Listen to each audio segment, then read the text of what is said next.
Excess amount of caffeine कैसे आपके liver की फंक्शनिंग को हैम्पर करता है। आज इस वीडियो में हम यही डिस्कस करेंगे कि हम जो भी कैफीन का इंटेक अपनी डाइट में करते हैं उससे हमारी बॉडी की फंक्शनिंग, बॉडी की metabolic activities as well as हमारे लीवर की फंक्शनिंग कहीं ना कहीं डिटोरिएट हो रही होती है। Hello everyone, myself doctor Sanskriti. हम अपनी डेली एक्टिविटीज में कैफीन का इंटेक करते हैं, हम सभी चाय भी पीते हैं एंड स्पेशली इन विंटर्स हम सभी की फर्स्ट प्रायोरिटी होती है tea as well as coffee. लेकिन उस कॉफ़ी का, उस कैफीन का ज़्यादा इंटेक आपकी बॉडी को अल्टीमेटली कहीं ना कहीं दिक्कत दे रहा होता है, परेशानी हमारी बॉडी में धीरे धीरे ग्रेजुअली डेवलप हो रही होती है। लेकिन कैसे? आप डेली कैफीन का इंटेक कर रहे हो, हम सभी दिन में कम से कम 2 से 3 बार चाय ज़रूर ही पीते हैं, ये तो लीस्ट है। कुछ ऐसे इंडिविजुअल्स भी हैं या फिर कुछ ऐसे पेशेंट्स भी हैं जो ऑलरेडी लीवर डिजीज से ट्रिगर्ड है, ऑलरेडी जिनको लीवर डिजीज है, उसके बावजूद वो कैफीन और टी का इंटेक कर रहे हैं। हम सभी को इनिशियली कोई प्रॉब्लम नहीं होती है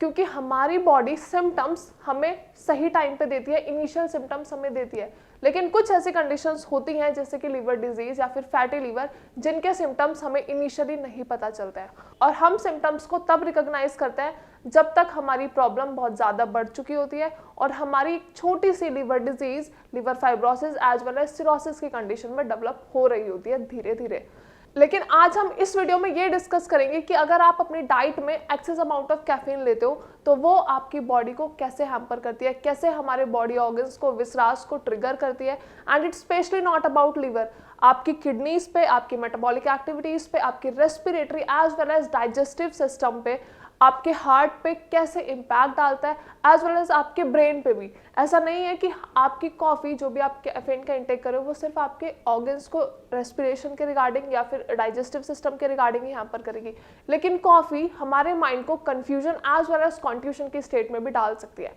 मतलब आपको जब हमारी बॉडी में कैफीन का अमाउंट ज़्यादा हो जाता है, मतलब हमारे ब्लड में भी कैफीन का अमाउंट है, हमारा ब्लड प्यूरिफाइड नहीं है, हमारे ब्लड में भी टॉक्सिन्स है, हार्मफुल सब्सटेंस है। अब वही ब्लड आपकी पूरी बॉडी की फंक्शनिंग को कंट्रोल कर रहा है, हैंडल कर रहा है, तो अल्टीमेटली आपके पूरे ब्लड में टॉक्सिन्स है और जब आपके पूरे ब्लड में टॉक्सिन्स हैं तो वो आपके सारे ऑर्गन्स को ट्रिगर करता है, चाहे वो आपका ब्रेन है, चाहे वो आपका हार्ट है, आपके जितने भी डाइजेस्टिव ऑर्गन्स हैं या फिर रेस्पिरेटरी ऑर्गन्स हैं, सभी ना सभी कहीं ना कहीं हैम्पर हो रहे होता है। लेकिन अगर हम बात करें कि पर्टिकुलरली लीवर पे क्या इम्पैक्ट पड़ता है अगर आप कैफीन का अमाउंट बहुत ज़्यादा लेते हो, हम सभी को डाइजेशन से रिगार्डिंग प्रॉब्लम होना शुरू हो जाती है और अल्टीमेटली उसके सिम्टम्स आपको इनिशियली नहीं पता चलते। हम सभी ये नहीं सोचते कि कैफीन, मैं अपनी डाइट में कैफीन ले रही हूँ इस वजह से तो मुझे प्रॉब्लम नहीं हो रही, या मैंने बहुत ज़्यादा चाय पी ली इस वजह से तो मुझे प्रॉब्लम नहीं हो रही। जनरली हम कभी इन चीज़ों पर ध्यान देते ही नहीं है कि हम अपनी डाइट में क्या इंटेक ले रहे हैं या फिर हम अपनी डाइट में क्या कंज्यूम कर रहे हैं।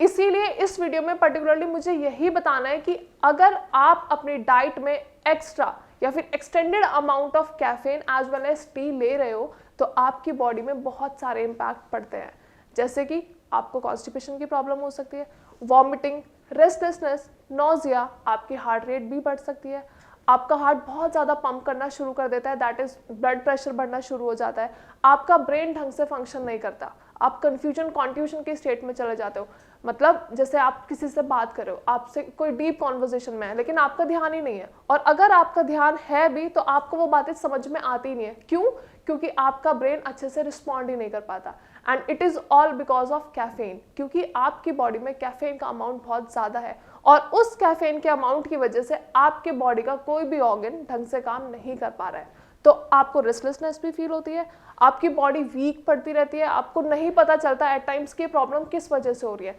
इसको आप खुद अपनी डेली एक्टिविटीज से रिलेट करने की कोशिश करो। हम जब भी कैफीन का अमाउंट बहुत ज़्यादा इंटेक कर लेते हैं उसके बाद क्या होता है, ये कुछ ऐसे पर्टिकुलर सिम्टम्स हैं जो जनरली कॉफ़ी लवर्स तो स्पेशली फील करते ही हैं। आपको भूख कम लगेगी, आप हमेशा वीक रहोगे, आपको ऐसा लगेगा कि हमें भूख भी लग रही है और नहीं भी लग रही है, मतलब फीलिंग ऑफ फुलफिलनेस, आपको खाने की भूख लगेगी, आपका मन करेगा कि मुझे खाना है, that is loss of appetite. ये सारी ऐसी कंडीशंस हैं कि जब हमारी बॉडी में सिर्फ और सिर्फ कैफीन होती है या फिर सिर्फ और सिर्फ कैफीन का अमाउंट बहुत ज़्यादा होता है तो हमारी बॉडी इन सिम्टम्स के साथ हमें इशारे देती है। लेकिन हम क्या करते हैं, हम नहीं समझते, हम इन सारे सिम्टम्स को नेग्लेक्ट कर देते हैं और अल्टीमेटली हमारे बॉडी में जितने भी ऑर्गन्स हैं, जितने भी हमारे विसराज हैं, वो ग्रेजुअली धीरे धीरे अफेक्ट होना शुरू हो जाता है। और पर्टिकुलरली अगर हम बात करते हैं लीवर की, तो एक कंडीशन डेवलप हो जाती है स्टार्टिंग में, दैट इज लीवर डिजीज। और अगर हम लीवर डिजीज का ट्रीटमेंट इनिशियली नहीं लेते हैं, अगर हम सिम्टम्स को इनिशियली नहीं समझते हैं, तो अल्टीमेटली प्रॉब्लम बढ़ती चली जाती है, ग्रेजुअली इंक्रीज होती चली जाती है और ultimately liver cirrhosis as well as fibrosis की कंडीशन डेवलप हो जाती है। अब आपको ये तो समझ में आ रहा होगा कि इनिशियल कंडीशन क्या थी लीवर डिजीज की। अगर आप अपना ट्रीटमेंट, अगर आप अपना रिहैबिलिटेशन, आप योगा, एक्सरसाइजेस, अपना प्रॉपर डाइट अगर आप लीवर डिजीज में ही ले लो, तो कंडीशन लीवर फाइब्रोसिस और सिरोसिस तक पहुंचेगी ही नहीं। लेकिन हम या फिर पेशेंट्स गलती कहाँ करते हैं, हम अपने सिम्टम्स को नेग्लेक्ट करते जाते हैं और हम उन पर ध्यान ही नहीं देते। और होता क्या है, जो आपकी लीवर डिजीज है वो फाइब्रोसिस में कन्वर्ट हो जाती है और फाइब्रोसिस के बाद विद इन फ्यू टाइम वो आपकी सिरोसिस एज वेल एज फिर लीवर ट्रांसप्लांटेशन। आपके पास लास्ट में सिर्फ एक ही कंडीशन बचती है, दैट इज ऑफ ट्रांसप्लांटेशन। तो अगर आप अपनी डाइट में कैफीन का बहुत ज़्यादा इंटेक कर रहे हो तो प्लीज़ उसको कम कर दीजिए, क्योंकि आप अपने टेस्ट के अकॉर्डिंग कैफीन ले रहे हो, कॉफ़ी बहुत ज़्यादा पी रहे हो, जिसकी वजह से आपको भूख नहीं लग रही है, तो आपकी बॉडी में कुछ सॉलिड नहीं जा रहा है, आपकी बॉडी में कुछ प्रोटीनिशियस नहीं जा रहा है, उसकी वजह से आपकी बॉडी की मेटाबॉलिक एक्टिविटीज़, आपके बॉडी का डाइजेस्टिव सिस्टम हैम्पर हो रहा होता है और हमारी बॉडी को कहीं से भी स्ट्रेंथ नहीं मिलती है और अल्टीमेटली हमारी बॉडी वीक होती है, हमारे ऑर्गन्स वीक होते हैं और हमारे सारे विसराज अपने फंक्शन ढंग से नहीं करते हैं और सबसे बड़ा इम्पैक्ट पड़ता है हमारे हार्ट पे एज वेल एज हमारे ब्रेन पे। तो अगर आप कैफीन बहुत ज़्यादा ले रहे हो तो उसको कम कर दीजिए, अपनी डाइट को एक मिनिमल अमाउंट में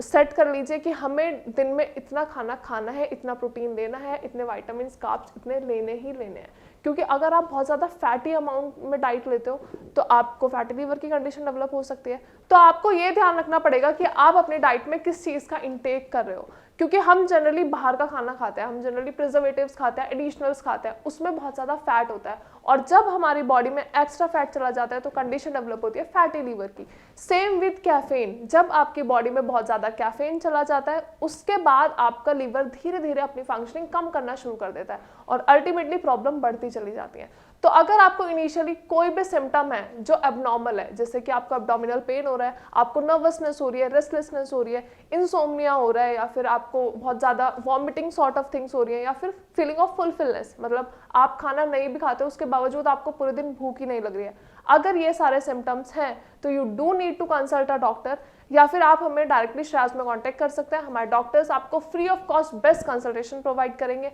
एंड आपकी प्रॉब्लम कब से शुरू हुई है, आपकी जितनी भी ब्रीफ हिस्ट्री है वो सब हमारे डॉक्टर्स आपसे डिस्कस करेंगे एंड आपको बताना है कि आप अपनी डाइट कैसे रख रहे हो, आप अपनी डेली एक्टिविटीज़ में ऐसी कौन कौन सी चीज़ें इंटेक कर रहे हो या फिर आपकी जितनी भी डेली एक्टिविटीज़ हैं, आप एक्सरसाइजेस करते हो या नहीं करते हो, आपको हमारे डॉक्टर से सब कुछ डिस्कस करना है ताकि आपकी medications as well as rehabilitation program अच्छे से सेटअप हो जाए और आपकी रिकवरी जल्दी से जल्दी बेस्ट तरीके से हो सके। अगर आपको वीडियो के रिगार्डिंग कोई भी क्वेरी है या आप ऑलरेडी लीवर डिजीज के पेशेंट हैं, अगर आपको लीवर के रिगार्डिंग कोई भी समस्या है तो आप डायरेक्टली हमारे डॉक्टर से कंसल्ट कर सकते हैं। आप नीचे दिए गए नंबर पर भी कॉल कर सकते हैं as well as comment section में भी अपनी क्वेरीज, अपनी प्रॉब्लम मेंशन कर सकते हैं। उसके साथ साथ आप अपनी रिपोर्ट्स एंड LFT रिपोर्ट्स भी व्हाट्सएप नंबर पे शेयर कर सकते हैं। हमारे डॉक्टर्स आपको बेस्ट पॉसिबल कंसल्टेशन प्रोवाइड करेंगे। Thank you so much.